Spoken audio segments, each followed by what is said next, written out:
Welcome to Drop the Story. Today I have Shiela VanDerveer, and I'm so happy that you're able to join me. Me too. Thank you so much for the invitation. Yeah, you're coming from Sebastopol, California, Yeah, I am. visiting Maui. It's been a beautiful week here.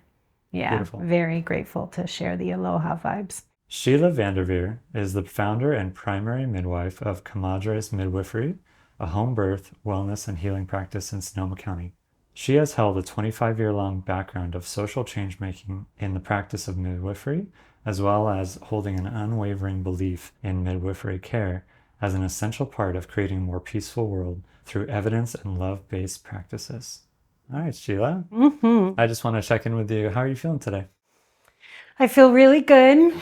It's my last day here in Maui, so I am aware of that transition, but feel really filled by my time here and excited to, take that home with me. I imagine in your line of work, being available at all hours of the day, there's this deep need to retreat at times and recharge. Yes, there very much is. And it's a practice to really make that happen. And I'm very blessed with my partnership, my midwifery partnership, and our students who are helping to hold things down while I'm gone. Is this your first time on a podcast? This is good. This is the first real experience. So thank you. Absolutely. And I understand that you're writing a book. Yes. You've been starting an herbal business. Yeah, I'm excited for that piece, because bringing our work out of the little 20-foot yurt that I work in and that we do a lot of magic in, including making our herbal line, which is called Heart Folk Medicinals. And we started the line, Taya and I, it's been at least 2.5 years or so now of the inception of it, and then all the branding, and then sharing it with the world. And we created it because it is a line that's dedicated to the childbearing continuum. And there isn't a lot of other lines like that out there. And herbal medicine is so essential for these times, I believe, in general, but definitely for the childbearing continuum, the earth medicine that is available to us and is there's a lot of misinformation out there about what is safe and what isn't. And so that's our dedication, is making herbal medicine not only accessible, but effective and truly safe. Yeah. Yeah. You mentioned there's misinformation, and this isn't something that's maybe widely available, or Yeah. at least widely known about in a Exactly. true way. Yeah. It's true. And you're stepping into the role of kind of bringing that to the forefront of the midwifery community, the birth community. Hands down, because not all midwives are herbalists.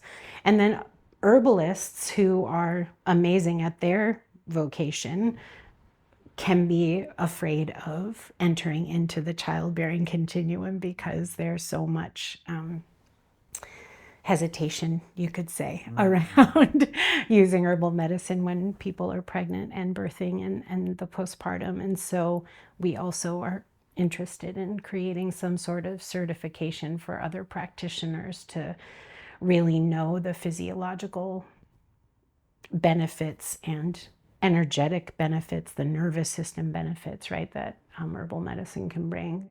And all of the drugs, pharmaceuticals, and practices that have been developed with technology. You're saying, hold on, there's other technology, and it's far older. It's far older, and it matches our internal technologies, the ones that if we align with and work with, which one of the benefits of herbal medicine, right? It brings out our own innate wisdom. It's working with what's already there. It's not overriding anything. It's not, there's been this allopathic overtone towards herbal medicine. And at just the way that there's been an allopathic and Western medicine overtone of childbirth and pregnancy and postpartum. And we, in our practice, in my practice, that's one of my deep dedications, is to help us all remember that we have the internal technologies to bring forth, and that we just perhaps have been seduced into forgetting them. And together, right, like in our relationships, I believe that's what we're doing, is remembering and helping one another to return to ourselves, really, and our original home, which is Earth. Mm-hmm. Yeah, there's so much healing potential in what's already provided to us. Yeah. And that you use the word seduced by Western medicine. That's an interesting concept because they make it feel so safe, don't they? I could see where some people might feel that way. It feels like sterile and controlled. It is all those things. And the fact that we connect or believe that that is what safety is I want to say silly just because, to be a little lighthearted about it, but it's actually quite serious, that because it's in our epigenetics now. It's been happening long enough that, the forgetting isn't just laziness. It's been encoded. But we have deeper encoding that we can bring alive. And this is all to say, that we are blessed with Western medicine. Absolutely. We are blessed with tertiary care when we do meet emergencies in pregnancy or childbirth. And when I started midwifery school, I had already been in women's health for about 10 years, a little bit longer than that, 15, because I started in my early days of college doing women's health-centered women's studies work. And so when I entered midwifery school, I chose a school that still exists, the National College of Midwifery. It's in Taos, New Mexico. It's based there, but it's a school without walls. It's, women from all over the world study through them to become midwives. But at the time, there was a clinic there, the Northern New Mexico Midwifery and Birth Center. It was a really magical place. I feel very grateful that I got to be there and study with the midwives and learn from the families in Northern New Mexico. And it, at the time, was the only clinic and birth center that had a OB backup that was truly like on our team and truly in partnership. And what I mean by that is that they also valued midwifery care and the rich history of midwifery that exists everywhere, but has a particular richness in Northern New Mexico with the Hispanic population. And there were a lot of midwives that were lay midwives, right? There was no licensure at the turn of the 20th century. And so the public health department partnered with these lay midwives who were primarily Hispanic women. And so the obstetric care that was there at the time really partnered with that and really honored the value and skill. And that the people of the land, that's what they wanted. The people in New Mexico at the time, it may have changed now, always went to midwives first, versus now, overarchingly, people go to OBs, not necessarily because they want to, but because they don't realize that they have a choice. It's actually surprising to me how much people say that they don't know about midwifery, or that it's not even like that they don't want to, or that they think it's not for them, or that it's dangerous. It's that it's just not even, so thank you for this opportunity to talk about it, because that's one of my passions, is really educating people about not just access to midwifery care and autonomous birthing, if you will, but also the history of it and why it matters, because there was a time when the public health department did value it more than they do now. I really see you as someone who's building a bridge almost to the past. Yeah. To reconnect with traditions and wisdom that served for centuries. Hands down. Right? Yeah. And also building the bridge to the modern, Western medicine industry, so to speak. It is an industry, Yeah. and it's one that we're blessed to, know how to work with. Yeah.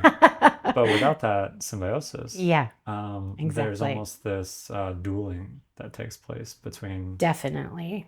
yeah, Oh my God, it's heartbreaking. yeah, Yeah. I've seen some of that. Yeah, And for sure.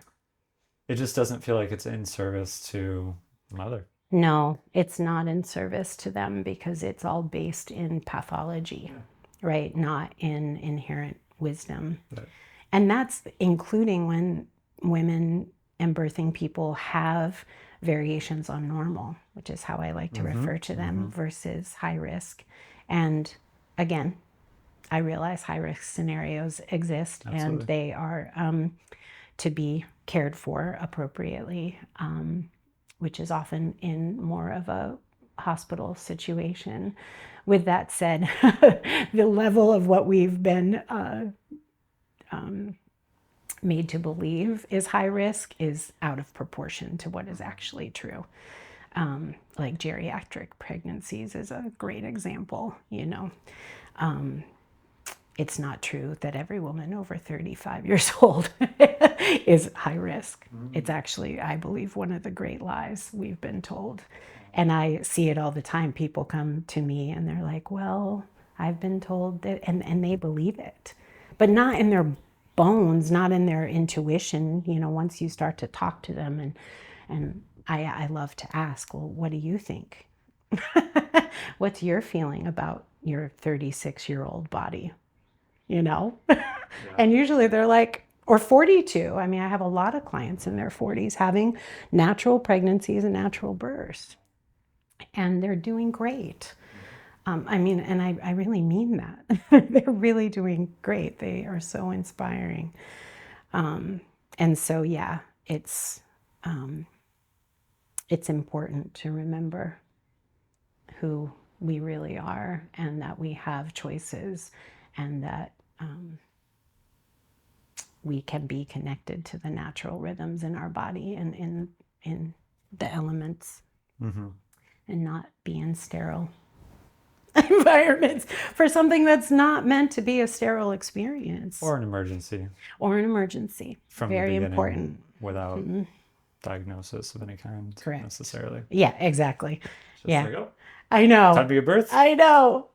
We need you on fluids. We need you on, Correct. meds. We need you. Yeah. Talk about media, because I love to seek out birth scenarios in movies and television shows and stuff, and it's astounding how that continues to be played out.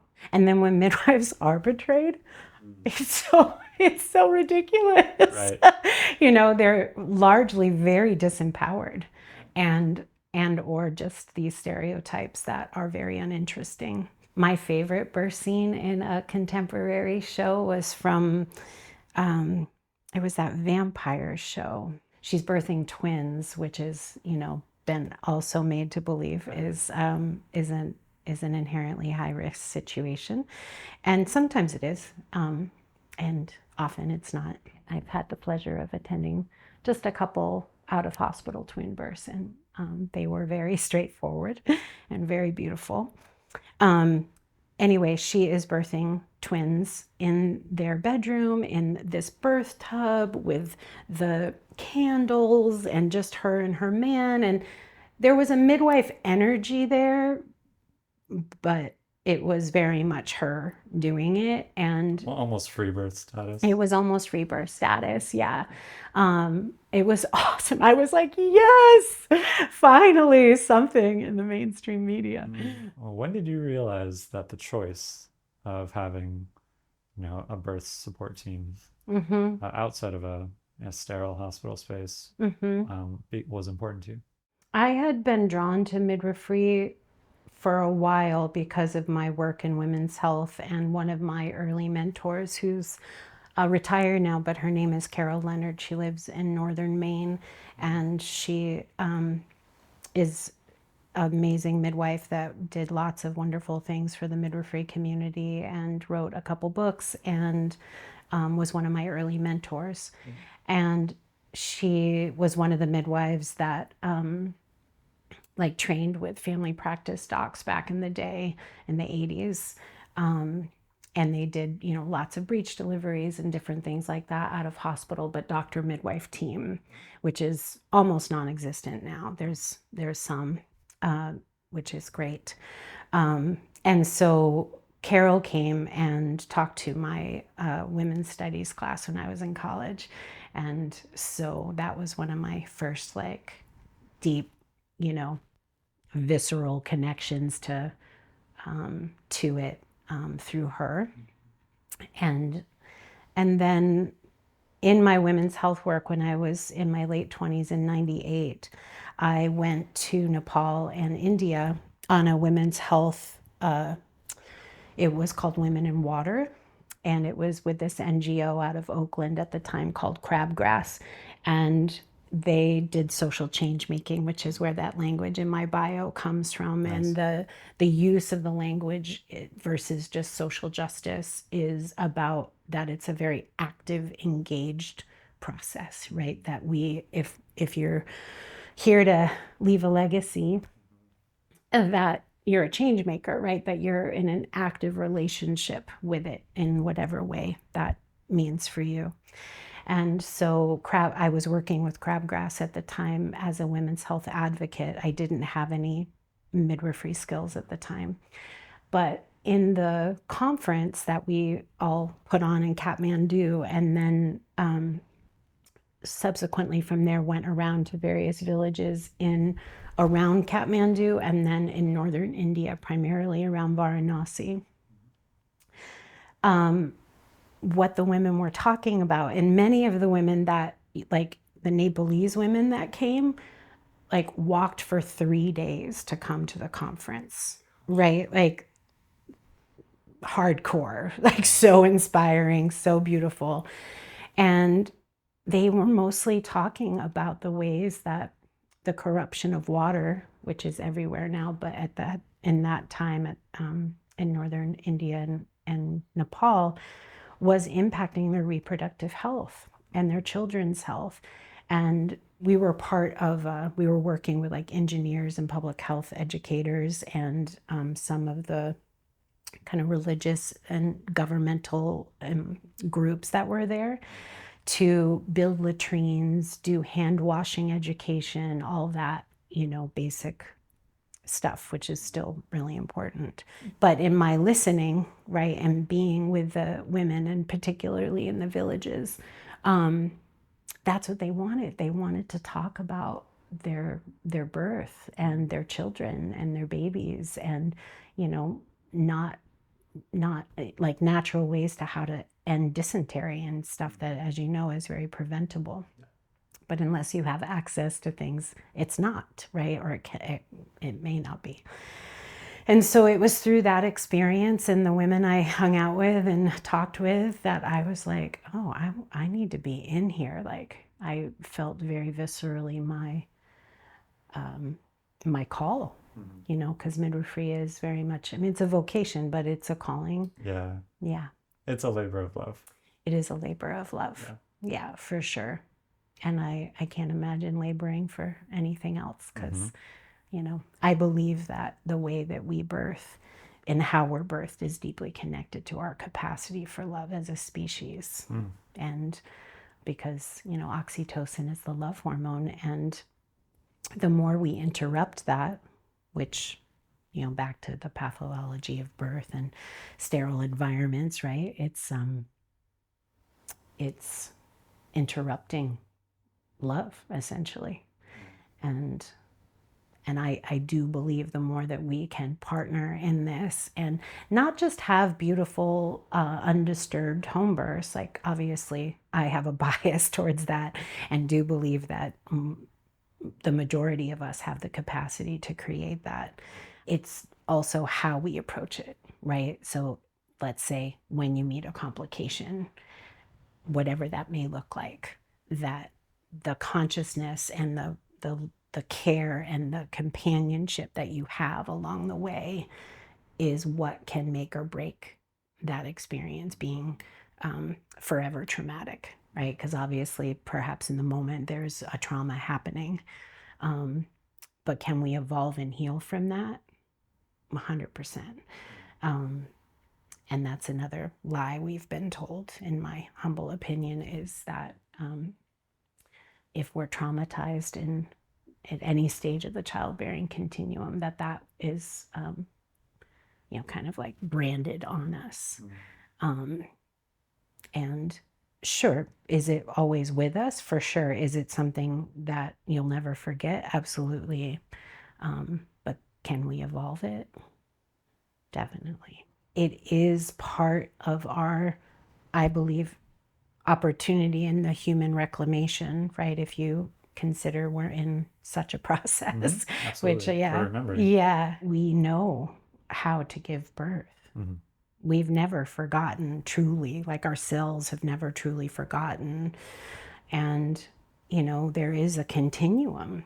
The childbearing continuum is right from our fertile years to being pregnant, if one chooses to, have children, and then the birthing, and then the postpartum, and then onwards into menopause, right? Like, it is this whole continuum, and how we relate to that, there's so much choice in that.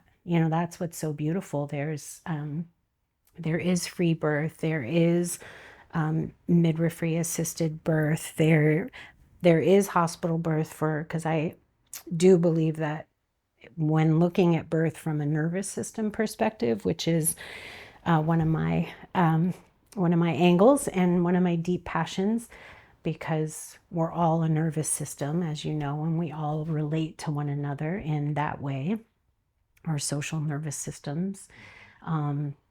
And so some of us do feel safer in the hospital, and that's, if we can like really tap into what we want in that gateway, in the initiatory portal, if you will, of childbirth. I know for a fact people would choose more out of hospital birth and home birth and midwifery care and perhaps free birth. I believe in free birth and its deep capacity, and I also believe that we are right, as mammals, that we're, I don't know if you call it herding or what you'd call it, but that we're hardwired to be supported and to be together. And, like, that's why families all over the world sleep together. And, all of that is that our nervous systems are wired for connection, which is why I believe midwifery care is important, not because of the overriding of birth or all the ways that the obstetrical model has infiltrated true midwifery care. And with that said, there's benefits to that, right? Like, I'm a very skilled practitioner in those ways of being able to help babies breathe and help mothers live, if indeed we're in that situation. But that's not what I lead with. And so yeah, it's a wonderful conversation. Yeah. I'm just curious, on that path, did you ever feel a bit swayed or knocked off balance, thinking that, oh, maybe this is too much of an upstream battle? I love that question. No, which I'm kind of like odd that I can say. Because what I learned early on, there's probably a lot of reasons, but this is what's coming to mind, is early on in my midwifery training, when I was very much a student and attending births, what taught me about the importance of the nervous system, right? And this is 20 years ago. So this was, the year I started midwifery school was the year that Facebook started. So it was very much before all the loads of information that we have around all of this now. And the nervous system was also not part of any sort of curriculum, and nor was herbal medicine. And so, but I had already been an herbalist for over 10 years before I went to midwifery school. When I was first attending births and my nervous system started to communicate with me, but I didn't know what that meant. And how it was engaging was that I would feel this shaking inside of me, but it wasn't that I was afraid or that I was nervous about what was happening in the birth, even though I was very much new. And there's a lot to learn, as you could imagine, in terms of what it means to not just, know how to whatever, do all the clinical things, but to truly hold presence, right? That's what I believe is the primary job of a midwife. And so what that led me to, as I explored it through my own therapeutic and other means, was my own birth. And I was given up for adoption at birth. And I've never met my biological family. And so there was a lot of information coming to me through my cells, through my DNA. And what I've learned since, because I have done quite a bit of research, my biological mother was epileptic. And I, am not, but I believe that there was some communication coming, the shaking, that tremoring coming through me and helping me to see that I did make some sort of soul contract when I was born to be a care provider for mothers and babies because of what you experienced. Yeah, what God or the goddess, whatever you would say, what my soul chose, I guess, for this life, which I do believe. So that really has instructed me all along this last 20 years to embody whatever wisdom that you come in with, and oftentimes through trauma or tragedy or challenge.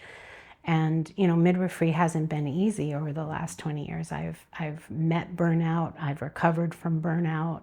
I've been demonized. I've been exalted, right? All the things that I keep coming back to over and over again to be like, this is my path, and I will not be deterred,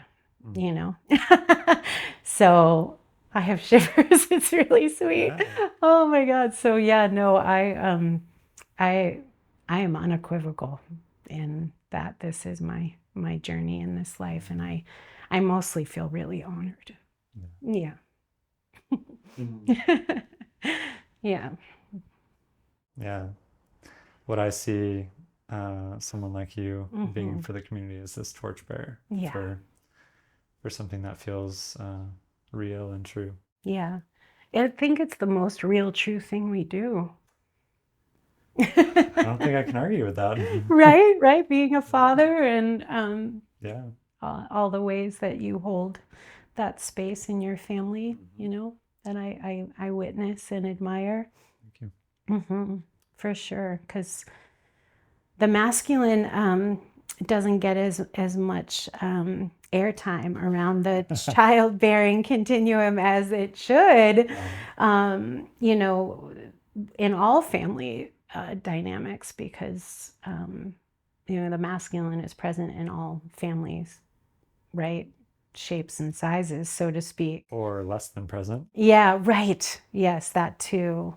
And that, I believe that that's part of the awakening that we're a part of as well, is that the divine masculine holds the space for the feminine to do her work.